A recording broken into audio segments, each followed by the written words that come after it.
আবারও ঘটে গেল মর্মান্তিক দুর্ঘটনা। বাহিরচড়ায় ভাগীরথী নদীতে ছোট ডিঙি নৌকা উল্টে গিয়ে নিখোঁজ এক যুবক। সন্ধান পেতে নামানো হলো বিপর্যয় মোকাবিলা দপ্তরের ডুবুরিকে। ঘটনাটি ঘটেছে শনিবার সকাল প্রায় 8:30 নাগাদ।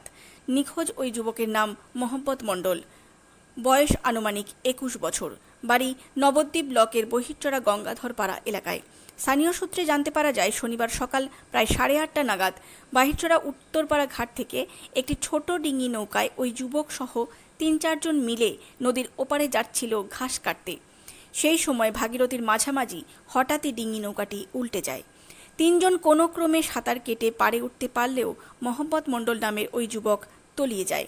বিষয়টি জানাজানি হতেই ভাগীরথী নদীর তীর বরাবর প্রচুর মানুষের ভিড় জমে যায়। এরপর খবর পাঠানো হয় নবদ্বীপ থানায়, পাশাপাশি খবর দেওয়া হয় জেলা বিপর্যয় মোকাবিলা দপ্তরকে। প্রায় ঘণ্টাখানেকের পরে বিপর্যয় মোকাবিলা দপ্তরের কর্মীরা ঘটনাস্থলে এসে পৌঁছয়। এরপরে ওই যুবকের খোঁজে ভাগীরথীতে নামানো হয় বিপর্যয় মোকাবিলা দপ্তরের এক ডুবুরিকে। শেষ খবর পাওয়া পর্যন্ত ওই যুবকের কোনো খোঁজ পাওয়া যায়নি।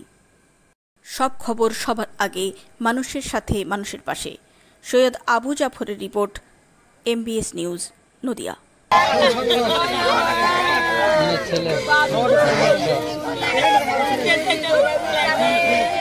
ছেলেটা গরিব মানুষ, গরুর ঘাস কাটতে যাচ্ছিল গঙ্গার এপার থেকে ওপারে। এই গঙ্গার মাঝামাঝি ওই ডুঙি ডুবি হয়ে ছেলেটা তলিয়ে যায়। আচ্ছা, তারপরে বিপর্যয় টিম এসে খোঁজাখুঁজি করছে। গ্রামের মানুষ, খুব গরিব মানুষের ছেলে বলে গ্রামের মানুষ প্রচুর গঙ্গা ধারে সব খাতা দিয়ে দেখতে এসেছে। তার পাশে দাঁড়ানোর চেষ্টা করছে, আমরাও এসেছি তার পাশে দাঁড়ানোর। সকাল কটার সময় ডুবেছে? 8:30 9টার দিকে। আর বিপর্যয় মোকাবিলার টিম কখন এসেছেন?